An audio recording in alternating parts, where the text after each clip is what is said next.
ناظرین، یہ سچ کے سفر ہے میں ایک بار پھر آپ کو خوش آمدید کہتے ہیں. ہمارے مہمان مسٹر جروم اور سہیل کی جانب سے آداب اور جناب مسیح کے پرفضل بابرکت جلالی نام میں سلام عرض. ہم نے جو سلسلہ شروع کر رکھا ہے اس میں حضرت متی تک ہم پہنچے ہیں اور یہ اس سلسلے میں دوسری نشست ہے. حضرت متی کے بارے میں ایک ریویژن آپ کی خدمت میں. ان کے بارے میں جاننے کے لیے جب ہم اسکالرس کو پڑھتے ہیں تو ہمیں پتہ چلتا ہے، وہ تحقیق کر کے ہمیں بتاتے ہیں کہ وہ محصول لینے والے تھے. محصول لینے کا نظام جو ہے وہ کیسر اگستس کے دنوں میں مقرر ہوا جب انہوں نے 3 مرتبہ مردم شماری کرائی تاکہ عوام سے ٹیکس لیا جا سکے. رومنز اس ٹیکس سے مستثنیٰ تھے. ہر یہودی آدمی 1% اپنی تمام آمدنی کا ٹیکس کی صورت میں رومن حکومت کو محصول ادا کیا کرتا تھا. رومن خود اس سے مستثنیٰ تھے، اس لیے وہ محصول لینے والوں سے کوئی ہمدردی نہیں رکھتے تھے. جبراً بھی ان سے ٹیکس وصول کر لیا جاتا تھا جس کا کوئی ریکارڈ رومنز کو نہیں دیا جاتا تھا. حضرت متی ایک ایسے پیشے سے وابستہ تھے اور ان کا جو تعلق تھا، جو 2 طبقے ہم نے آپ کو بتائے تھے جو محصول لینے والوں کے تھے، ایک گبائی اور ایک مکسہا. جناب متی کا تعلق دوسرے طبقے سے تھا محصول لینے والوں میں، جس کے وجہ سے وہ ایک اعلیٰ مقام رکھتے تھے، ایک چیف کی حیثیت رکھتے تھے. جس چوکی پر وہ بیٹھتے تھے وہ کفرنہم میں تھی اور اس کے پھاٹک پر موجود چوکی تھی، اور وہاں سے جو راستہ تھا وہ تمام تجارتی جو شاہراہ تھی جن جگہوں پر ہوتی تھی وہاں پر وہ بیٹھتے تھے.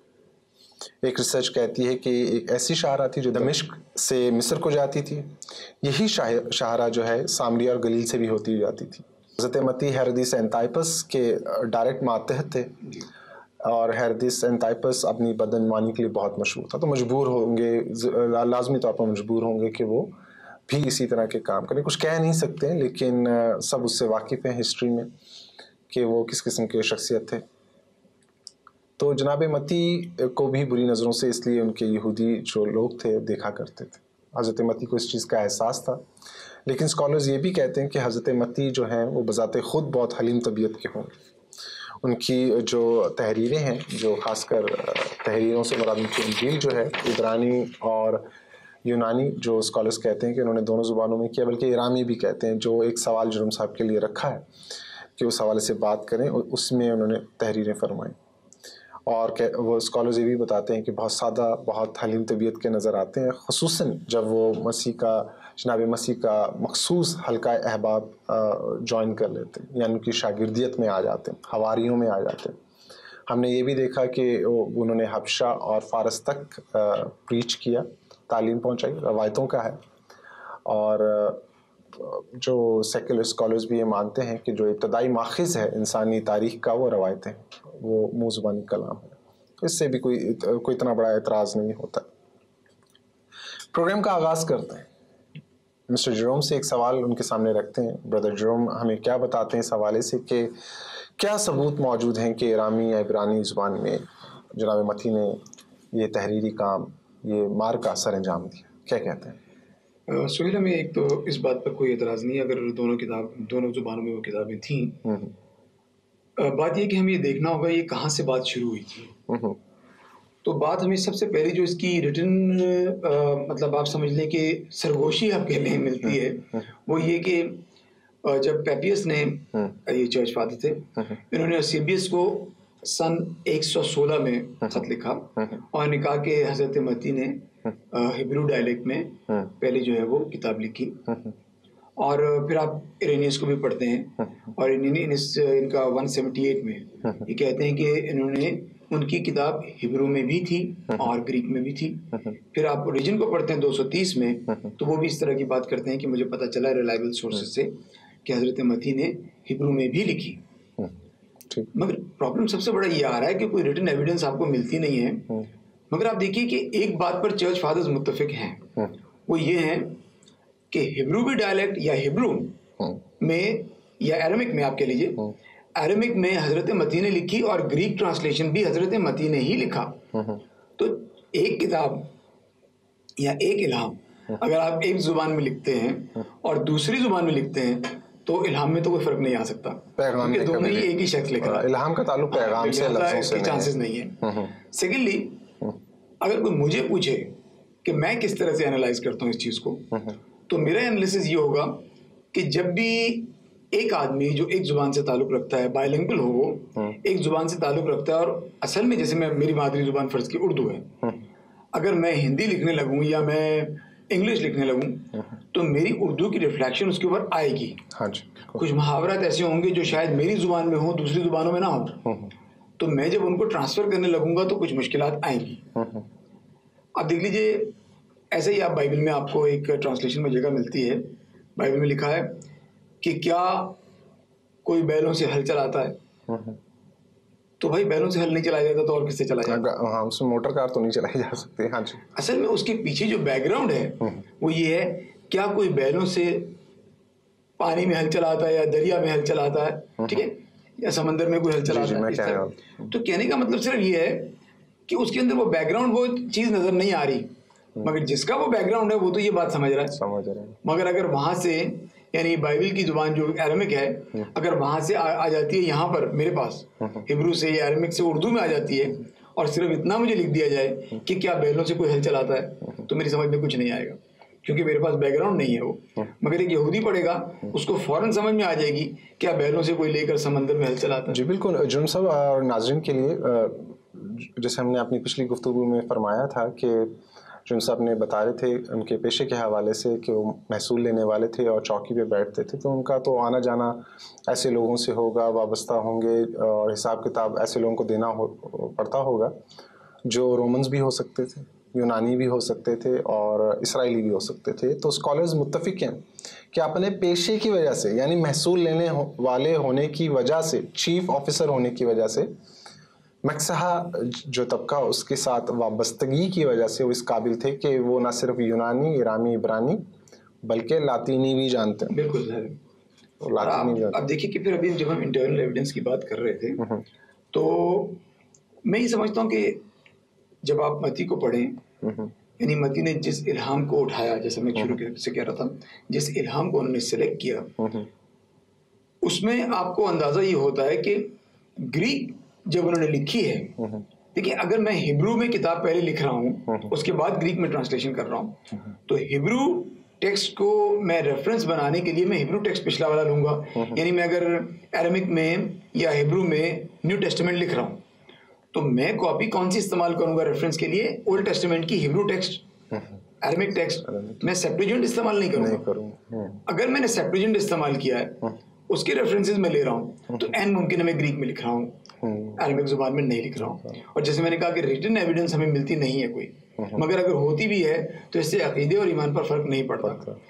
اب دیکھیے پھر حضرت مہدی کے بارے میں جب ہم پچھلی دفعہ بات کر رہے تھے, ہم یہ کہہ رہے تھے کہ دیکھیے انٹرنل ایویڈنس سے ہم کیسے ظاہر کریں گے کہ یہ شخص جو ہے اس کی طرف کچھ اشارے مل رہے ہیں کہ یہ اسی نے لکھی ہو سکتی ہے.